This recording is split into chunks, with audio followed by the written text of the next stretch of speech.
All right, you little voices in my head, I want you to listen. Who's that anyways? Oh, that's Seth-Adrian Harris from Toronto. How do you know him? Oh, I know all the crazy ones. I've been in his head for years.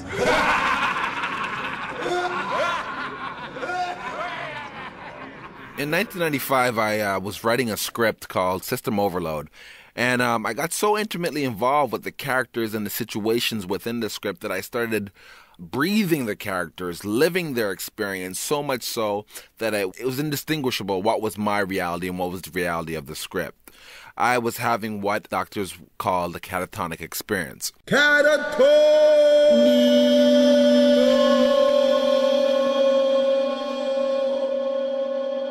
Within this catatonic state, you have hallucinations and you hear voices, many voices. And some of these voices have needs and wants and all wanting to do this and do that. And while you're just simply trying to live your life and understand. But I realized that there is a whole art to listening to these voices. And this is the very voyage I'm going to take you on. Catatonia! Catatonia! Catatonia!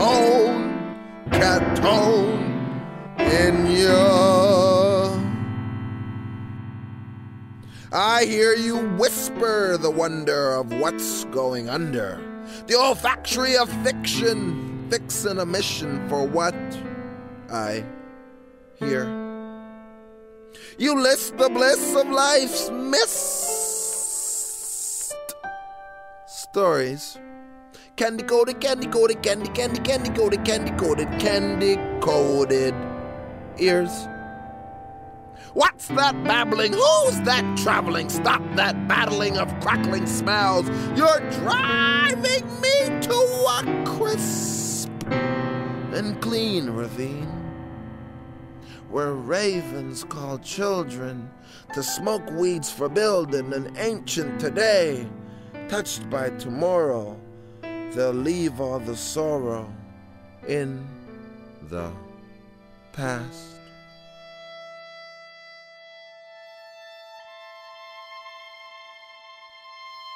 Understanding the listening process of a catatonic person is very complex. I've been listening all my life. But like all other forms of listening or listening processes, there are senders and receivers who throw and catch messages. That's right. However, the senders within a catatonic interaction are not particularly tangible, nor do we always know where the senders are, you know.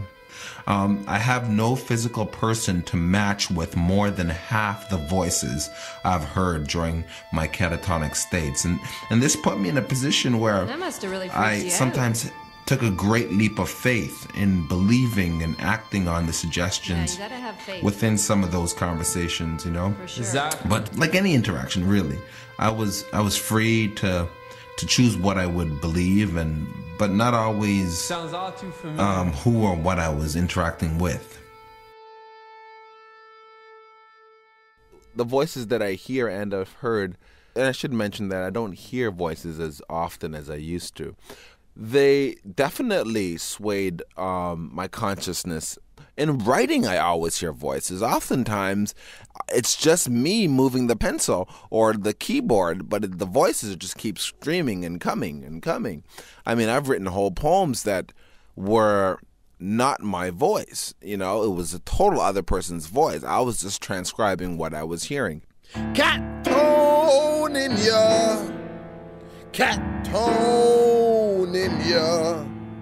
Catone, Catone in ya. My sons never knew the difference between cats and dogs, but heard the two men called it God. Technologically medicated, mediated messages, well, ain't that a mouthful for mediums? And medium it ain't. It's a monstrous megapixel gigachip floppy byte and nowhere near my cat. Those telephones, Telephone, movies, move with ease, CDs, CDs, internet, exit that, guns, see you and him look alike. LSD, hell is the hell. Within the words of a mantra, making mockery of the world.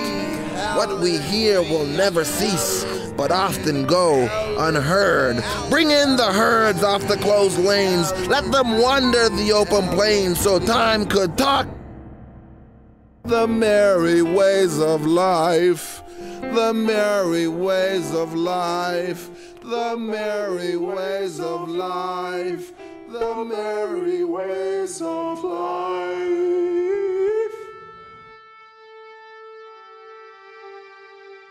Interpreting messages wasn't always an easy thing, but after a while I developed an evolving system for distinguishing what certain things meant. That's interesting. For instance, spoken and written language was a kind of shorthand. Distinguishing certain things. And it was so much a stress that I felt it was easier to communicate telepathically, which is just another way of saying communication of the mind. It's much easier to listen than to talk.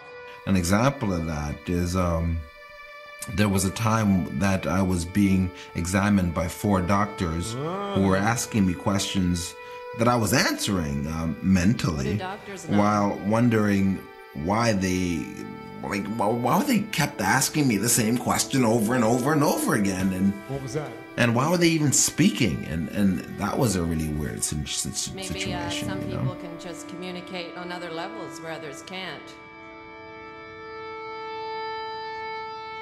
When I'm hearing these voices, it's much more than just hearing sounds. It's hearing whole sensations in itself. It's hearing smells. It's hearing dreams. It's hearing touch. You know, it's hearing. So something as simple as Seth-Adrian being said, "Do you see this?" Is more than Seth-Adrian. It is my essence being pushed forth to look this way.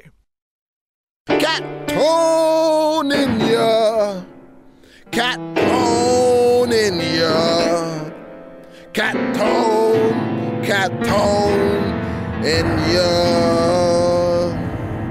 Following my baby, they're driving me crazy. These spirits have drove me to the wall.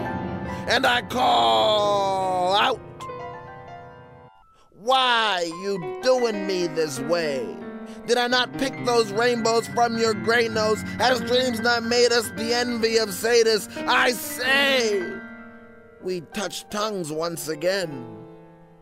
Mother me, mother mine, never knew I could die and come back to be the fun that's her son.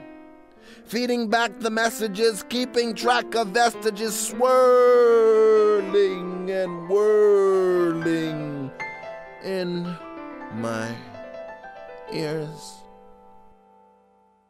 The difference between me now and me then is now I have a system of distinguishing what is a shared reality and what is not a shared reality.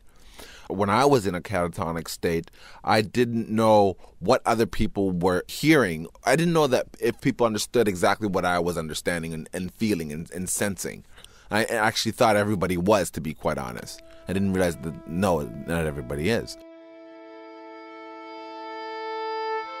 It was through my feedback to messages that most people dwelling in the more tangible realm came to realize that I was also somewhere else. Tangibly. I remember this one time I was hearing evil spirits following my baby niece, and I was trying to scare them away by chasing them frantically around my mother's living room, Must have freaked your mama. while making sure that none of them abducted my niece. Yeah.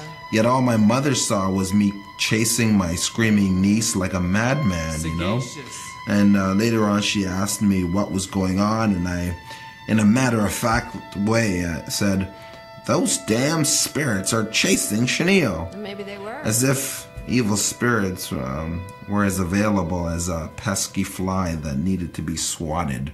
I could never be sued for hearing the other side. All these voices got needs and they're growing like weeds in my brain.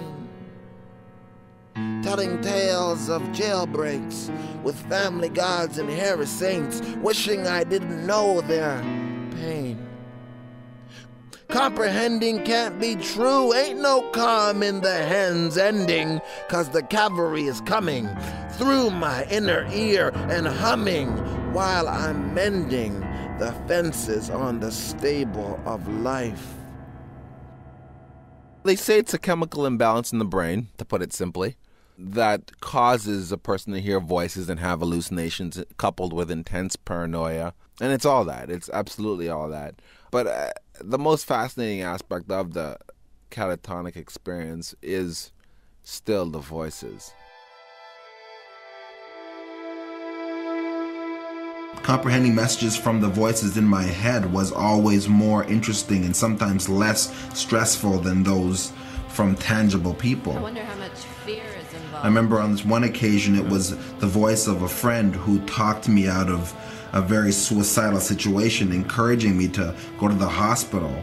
So I called my mother and she came and got me and took me to the hospital. Mother knows best. And I think back to that moment knowing that if that friend had been physically present during that suicidal moment, he probably couldn't persuade me Suicide, that's all. not to end my life. Yeah. Which means I wouldn't be here today telling this story if it wasn't for that little voice. That would be a shame. I'm drinking your thoughts, 'cause you're loving my thoughts, and if thoughts you love, I've got plenty. Following your train has led to my pain, but none that cannot be fixed with a penny. Penny pill, penny pill, penny pill, pill a penny, penny pill, kill, kill, penny pill, penny pill, penny pill, penny pills will kill any pain. I'm a willing ear of the open kind, who's traveled the lands that was left behind. My ears, my ears, my ears, they hear.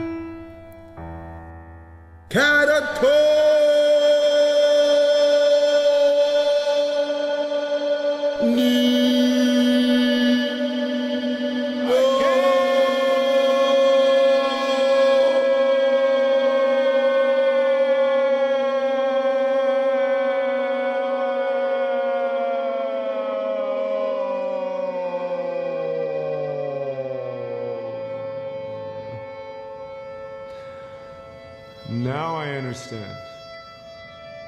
Going through those catatonic episodes definitely improved my understanding of messages.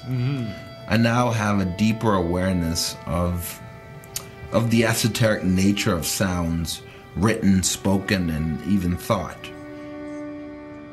And this reminds me that words are spirits, Words are spirits. allowing us to fully appreciate our essence through questioning and trusting of those little voices that speak to our inner ear, engaging us in the complete art of listening. Oh my God. I'm starting to listen.